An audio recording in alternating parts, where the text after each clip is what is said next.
Good morning everyone.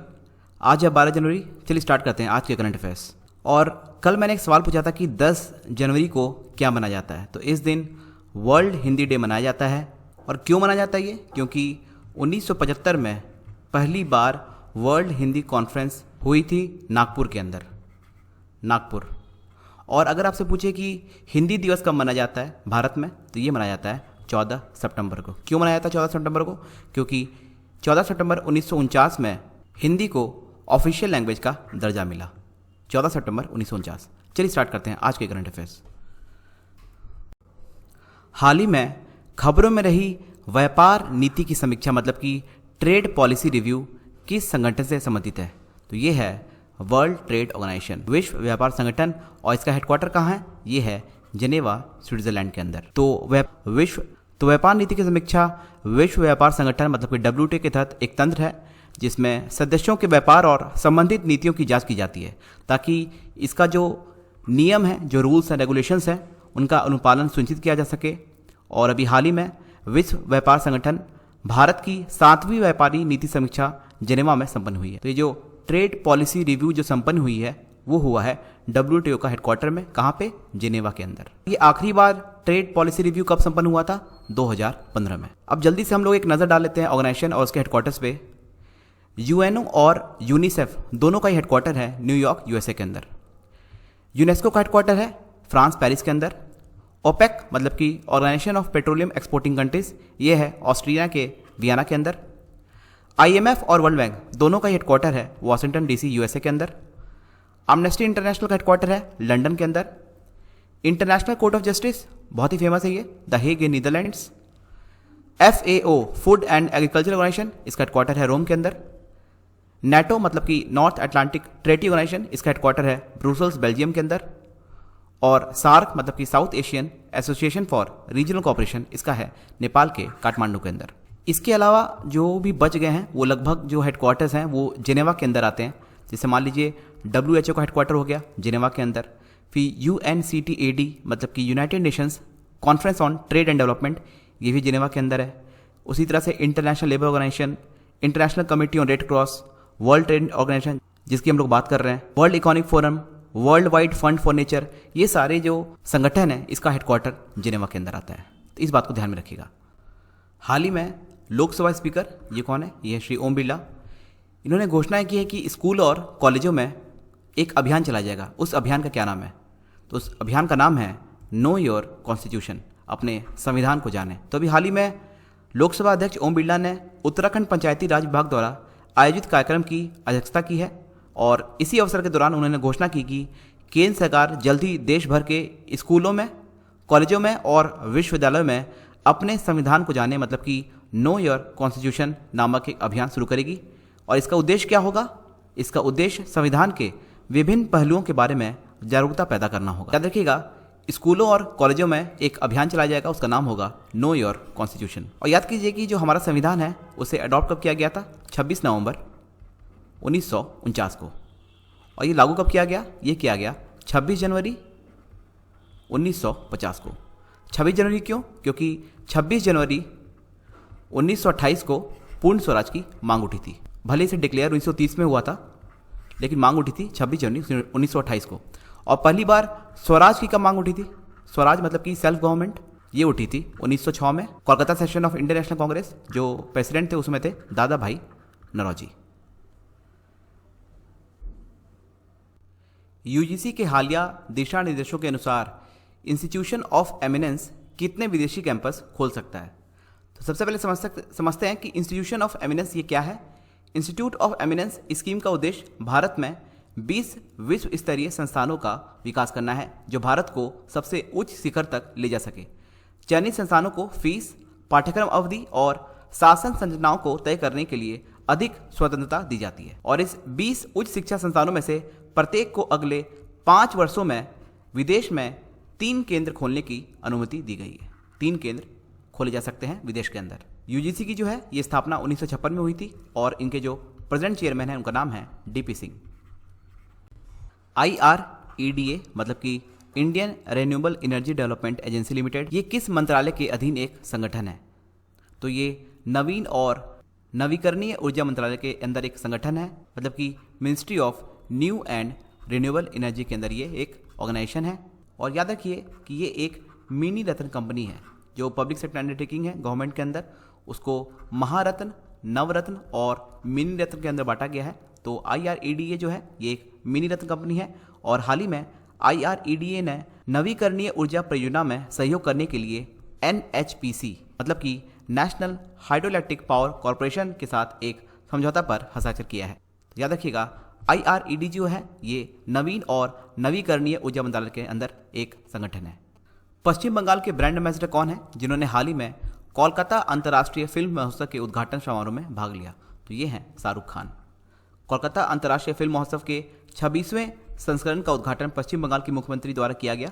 इस उद्घाटन समारोह में वर्चुअल बॉलीवुड स्टार शाहरुख खान भी शामिल हुए, जो पश्चिम बंगाल के ब्रांड एम्बेसडर भी हैं। इस महोत्सव में 45 देशों की कुल 21 फुल लेंथ फीचर फिल्में, 51 लघु फिल्में और डॉक्यूमेंट्री का प्रदर्शन किया जाएगा। और वेस्ट बंगाल से रिलेटेड कुछ और बातों को देख लेते हैं। पश्चिम बंगाल राज्य सरकार ने सड़क मरम्मत योजना के लिए पथश्री अभियान को शुरू किया है। पीयूष गोयल ने कोलकाता के ईस्ट वेस्ट मेट्रो कॉरिडोर के फूल बगान स्टेशन का उद्घाटन किया। कोलकाता में भारत की पहली ट्राम लाइब्रेरी शुरू की जाएगी। पश्चिम बंगाल के दुर्गापुर में CSIR और CMARI ने विश्व का सबसे बड़ा सौर वृक्ष विकसित किया है। और कोलकाता में जल्दी भारत का पहला टायर पार्क होगा जिसमें कचरे को कला में बदल दिया जाएगा। पश्चिम बंगाल सरकार ने कर्म साथी प्रकल्प योजना शुरू की है। कर्म साथी प्रकल्प योजना पश्चिम बंगाल के द्वारा शुरू की गई है। पश्चिम बंगाल राज्य हीरो आई लीग के 2020-21 सत्र की मेजबानी करेगा। यहाँ की सरकार सेल्फ स्कैन नामक एक नया ऐप लॉन्च किया है। और नाबार्ड ने पश्चिम बंगाल में चक्रवात अम्फान द्वारा क्षतिग्रस्त बुनियादी ढांचे के लिए 795 करोड़ रुपए की मंजूरी दी है। तो वेस्ट बंगाल से रिलेटेड इन कुछ बातों को ध्यान में रखिएगा। कोविड महामारी से लड़ने के लिए किस देश ने भारत को 3,550 करोड़ रुपए का ऋण दिया है? तो ये देश है जापान। भारत और जापान ने हाल ही में कोविड-19 से प्रभावित लोगों के लिए भारत के आर्थिक सहायता कार्यक्रमों का समर्थन करने के लिए 50 बिलियन येन मतलब कि 3,500 करोड़ रुपए का ऋण दिया है। और इसका उद्देश्य क्या है? इसका उद्देश्य भारत सरकार के कार्यक्रमों जैसे प्रधानमंत्री गरीब कल्याण योजना का समर्थन करना है।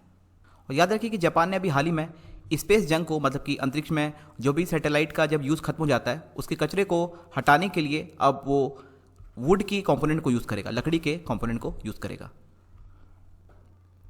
किस एयरलाइन द्वारा सैन फ्रांसिस्को और बेंगलुरु के बीच पूर्ण महिला क्रू द्वारा नॉन स्टॉप उड़ान का संचालन किया जाएगा? इनफैक्ट ये जो दूरी है ये तय हो चुकी है, ये है एयर इंडिया। सैन फ्रांसिस्को और बेंगलुरु के बीच एयर इंडिया की पहली नॉन स्टॉप उड़ान सेवा हाल ही में खत्म हुई है। और इस उड़ान का जो संचालन है वो पायलट कैप्टन जोया अग्रवाल के नेतृत्व वाले पूर्ण महिला क्रू द्वारा किया गया है। इसके लिए जो विमान है वो है बोइंग 777-200 LR। तो याद रखिएगा सैन फ्रांसिस्को से बेंगलुरु तक की नॉन स्टॉप उड़ान मतलब कि ये जो दूरी थी ये 6,000 किलोमीटर की दूरी थी और इस दूरी को एयर इंडिया के द्वारा पूरा किया गया। इस विमान में पूर्ण रूप से महिला क्रू थी और इनकी जो नेतृत्व कर रही थी उनका नाम है जोया अग्रवाल, ये पायलट थी। और याद कीजिए कि भी हाल ही में एयर इंडिया एक्सप्रेस ने रोबोटिक टेक्नोलॉजी को यूज पूरे विमान को कीटाणु रहित किया है, मतलब कि पूरे विमान को डिसइंफेक्ट किया है। Air India express. किस राज्य ने खुद को एवियन इन्फ्लुएंजा के प्रकोप के बीच एक नियंत्रित क्षेत्र घोषित किया है? तो अभी एवियन इन्फ्लुएंजा मतलब कि बर्ड फ्लू का जो प्रकोप है वो बहुत सारे स्टेट में बहुत हाई अलर्ट पे है। तो पड़ोसी राज्यों में एवियन इन्फ्लुएंजा के प्रकोप के बीच पूरे पंजाब राज्य को नियंत्रित क्षेत्र घोषित कर दिया गया है। इसने राज्य में जीवित पक्षियों और असंसाधित पोल्ट्री मांस के आयात पर पूर्ण प्रतिबंध लगा दिया है। इससे पहले केरला, राजस्थान, मध्य प्रदेश, हिमाचल प्रदेश, हरियाणा और गुजरात सहित 6 राज्यों से बर्ड फ्लू की सूचना मिली है।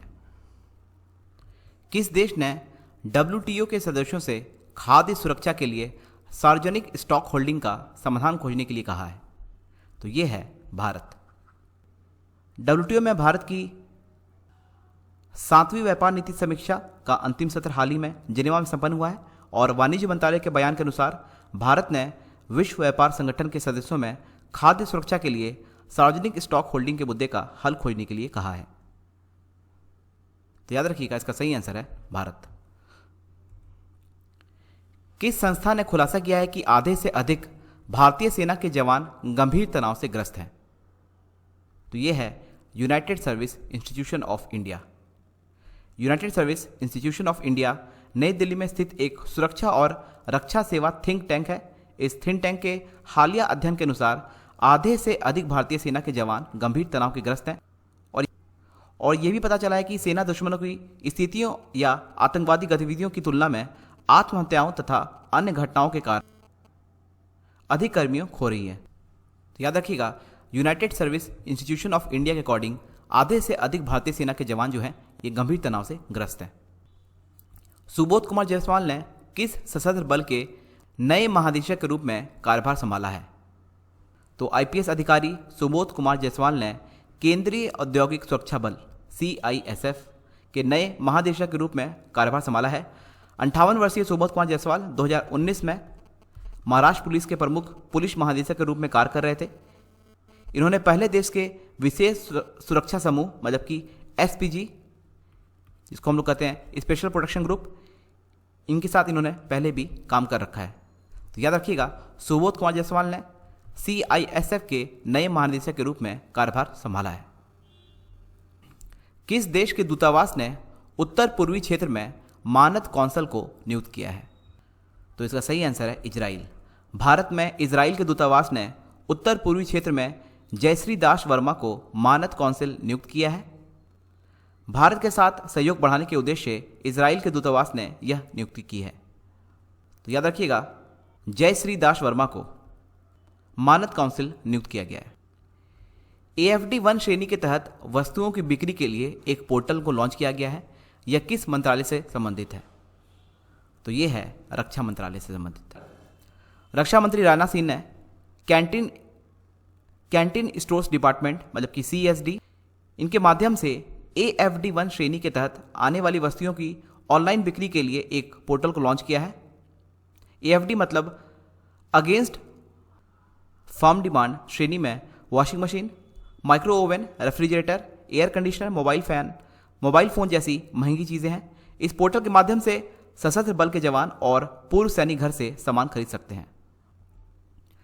हाल ही में ब्लूमबर्ग बिलियनियर्स इंडेक्स के अनुसार कौन सा व्यवसायी दुनिया का सबसे अमीर व्यक्ति बन गया है? तो ये हैं एलॉन मस्क। इन्होंने जेफ बेजोस को पीछे छोड़ दिया है। जेफ बेजोस कौन है? ये स्थापक हैं, ये अमेजॉन के फाउंडर हैं। और एलॉन मस्क जो है ये टेस्ला और स्पेस एक्स के फाउंडर हैं।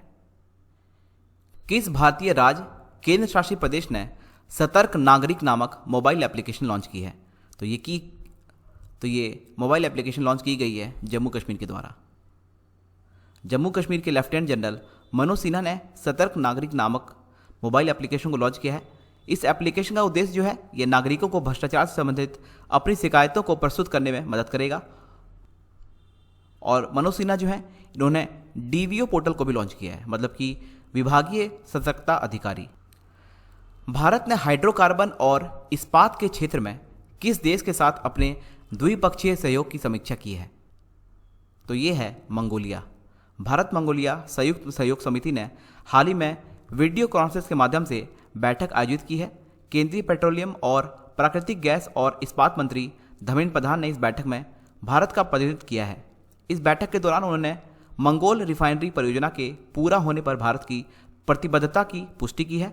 दोनों देशों ने हाइड्रोकार्बन और इस्पात क्षेत्र में द्विपक्षीय सहयोग की भी समीक्षा की है। तो याद रखिएगा, हाइड्रोकार्बन और इस्पात के क्षेत्र में भारत ने मंगोलिया के साथ द्विपक्षीय सहयोग की समीक्षा की है। परिसंपत्ति मुद्रीकरण के माध्यम से किस भारतीय संगठन ने 1 लाख करोड़ रुपए जुटाने का लक्ष्य रखा है? तो ये है NHAI। Option B is the right answer. भारतीय राष्ट्रीय राजमार्ग प्राधिकरण मतलब कि National Highway Authority of India ने संपत्ति मुद्रीकरण के माध्यम से 1 लाख करोड़ रुपए जुटाने का निर्णय लिया है। सड़क परिवहन मंत्री नितिन गडकरी के अनुसार NHAI इस प्रक्रिया के लिए अगले 5 वर्षों में TOT मतलब कि टोल ऑपरेट ट्रांसफर मोड के तहत राजमार्गों का मुद्रीकरण करेंगे। सही आंसर है NHAI। किस कंपनी ने ई कॉमर्स उद्योग के लिए कार्यबल को प्रशिक्षित करने के लिए सेंटर ऑफ एक्सीलेंस लॉन्च किया है? तो ई कॉमर्स उद्योग के लिए कार्यबल को प्रशिक्षित करने के लिए सेंटर ऑफ एक्सीलेंस ने जिस कंपनी ने लॉन्च किया है वो है फ्लिपकार्ट। फ्लिपकार्ट ने लॉजिस्टिक्स स्किल सेक्टर काउंसलिंग मतलब कि LSC के साथ एक समझौता ज्ञापन पर हस्ताक्षर किया है और इस ई कॉमर्स उद्योग के कार्यबल को कौशल प्रदान करने के लिए उत्कृष्टता केंद्र का शुभारंभ किया है।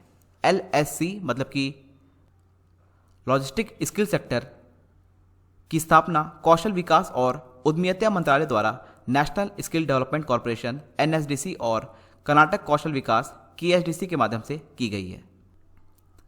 किस बैंक ने स्वयं सहायता समूहों मतलब कि सेल्फ हेल्प ग्रुप की सहायता के लिए नैब फाउंडेशन के साथ भागीदारी की है?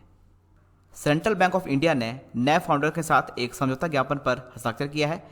इस MOU के अनुसार मतलब कि मेमोरेंडम ऑफ अंडरस्टैंडिंग के अनुसार सेंट्रल बैंक ऑफ इंडिया उन स्व सहायता समूहों मतलब कि सेल्फ हेल्प ग्रुप को संपार्श्विक मुक्त कार्यशील पूंजी प्रदान करेगा जिसके पास सेंट्रल बैंक ऑफ इंडिया में खाता है और वह नाबार्ड प्रायोजित माई पैड माई राइट परियोजना का कार्य कर रहे हैं। नैब फाउंडेशन जो है ये नाबार्ड की पूर्ण स्वामित्व वाली सहायक कंपनी है।